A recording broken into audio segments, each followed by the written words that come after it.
Bienvenue dans les coulisses de l'atelier Shabby Chic. Et ce deuxième épisode s'intitule La qualité de Shabby Chic, ça va être des petits détails que personne ne voit, des petites étapes qu'on a ajoutées dans le process de fabrication qui vont vraiment montrer que cette qualité Shabby, vous ne pouvez pas la retrouver ailleurs. Mais je vous montre.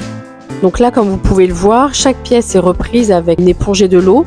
On va la relisser pour qu'elle soit vraiment parfaite avant la première cuisson. Ça va l'affiner, ça va la rendre moins irrégulière. Ça, c'est vraiment l'une des particularités de qualité de Shabby Chic.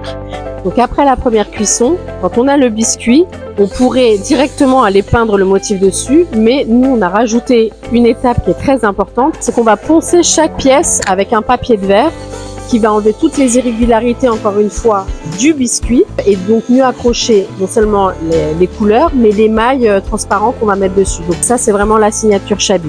Donc dans le premier épisode, on vous parlait de toutes ces pièces qui pouvaient, à un certain moment des étapes, avoir un défaut qu'on retouchait. Donc effectivement, toutes ces parties de finition et de retouche vont vraiment allonger le temps de travail sur une pièce. Donc quand on vous dit 10 jours, ça peut être aussi 20 jours.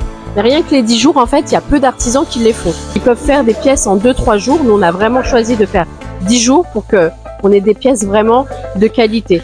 Donc, même si ça rajoute du temps, c'est pas grave. Pour nous, c'est vraiment le plus important, c'est d'avoir des pièces brillantes et qui font vraiment la différence. Alors, toutes ces étapes sont longues, elles rallongent vraiment le temps de fabrication, mais c'est ce qui fait vraiment la différence entre une pièce artisanale et une pièce Shabby Chic.